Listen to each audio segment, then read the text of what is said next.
Ketemu kembali. Siapa saja yang belajar filsafat, tentu salah satu objek kajiannya adalah mengkaji pemikiran filosof. Kalau di dunia Islam itu terkenal salah seorang filsuf yang bernama Abu Hamid Al-Ghazali. Ya, beliau kelahiran 1058 Masehi dan meninggal tahun 1111. Ya, hampir jelang 1000 tahun yang lalu lah beliau telah berpulang ke rahmatullah. Tetapi pikiran-pikiran filosofis yang dikembangkan itu menjadi tren kajian di dalam kajian-kajian filsafat.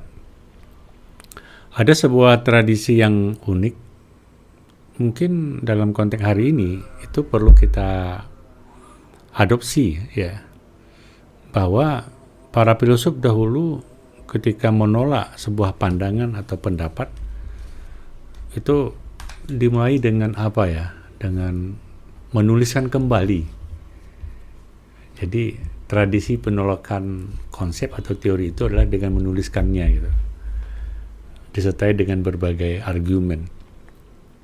Itulah perseteruan antara pemikiran Al-Ghazali dan Ibnu Rusdi misalnya. Nah, Ibn Al-Ghazali itu sebenarnya lebih dikenal adalah sosok yang meruntuhkan nilai-nilai pemikiran filsafat. Bahkan Al-Ghazali dikenal juga sebagai orang yang menyerang pemikiran filsafat. Tapi sebenarnya Al-Ghazali punya alasan-alasan akademik untuk itu.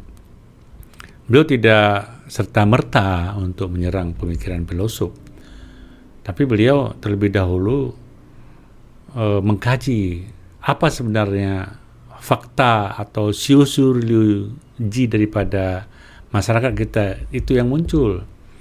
Misalnya apa ya? Bahwa Al-Ghazali ingin membebaskan pikiran-pikiran manusia dari sesuatu yang tersesat menurut pikirannya. Makanya beliau menulis tentang Al-Munqidh minad Dhalal yang pertama.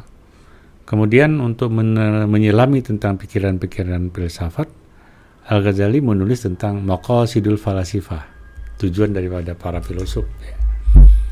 Kemudian baru setelah beliau dalami dan menguraikan tentang isi-isi daripada pemikiran tentang filsafat itu, baru dia serang pemikiran para filosof, yaitu dalam kitab Tahafutul Falasifah.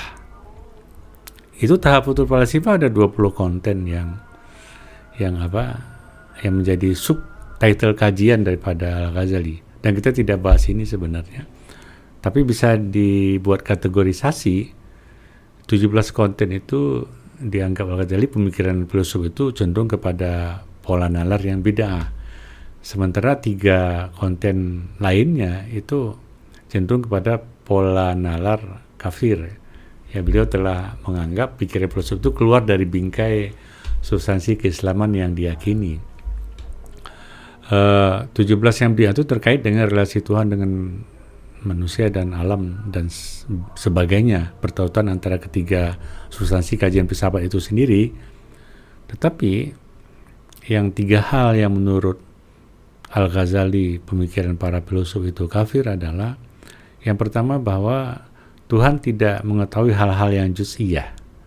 Jadi hal-hal yang detail itu tidak diketahui oleh Tuhan. Gitu.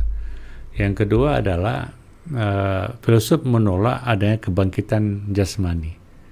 Jadi nanti di hari akhirat, eskatologi itu yang dibangkitkan itu adalah esensi roh, bukan jasmani. Kemudian yang ketiga menurut Imam Al-Ghazali bahwa menolak konsep bahwa Allah itu qadim, karena menurutnya pemikiran filosof ini akan adanya ta'adudul qudama, dan ini punya ulasan-ulasan yang tersendiri. Nah, pikiran-pikiran ini sebenarnya itu setelah mendalami pemikiran para filosof, menguraikan bahwa bahwa substansi pikiran-pikiran itu menurut Al-Ghazi menyimpang dari substansi keislaman, maka terjadi stagnasi pemikiran kefilsafatan di dunia Islam ketika itu. Sampai-sampai 100 abad setelah lahirnya kitab Tahafutul Falasifah ini, muncullah filosof ternama di Andalusia yang bernama Ibn Rusdi atau Averroes. Ya. Beliau sebenarnya sudah mencoba mempertaruhkan antara tujuan agama dan filsafat. Nah, Ibn Rusdi membela pemikiran-pemikiran filosof dari sanggahan Al-Ghazali. Jadi tradisi ini saya pikir sangat menarik dan unik, dan ini perlu kita kembang tumbuhkan dalam konteks hari ini. Bila mana ada muncul ide, pikiran, dan konsep seseorang, itu bukan membalasnya bukan dengan jalan menjelek-jelekkan melalui medsos misalnya, melalui media sosial yang Anda miliki, mengkritik, bukan seperti itu sebenarnya. Ya, boleh argumen-argumen pembelaan Anda terhadap apa yang telah digagas oleh orang. Itu yang penting. Jadi tradisi akademik itu adalah mengcounter sebuah pendapat, mengcounter sebuah pandangan atau teori yang telah ditulis dengan Anda menuliskannya kembali berikut argumen-argumen yang Anda pahami tentang itu. Inilah warisan para filosof yang sangat tinggi nilainya. Salam generasi humanis.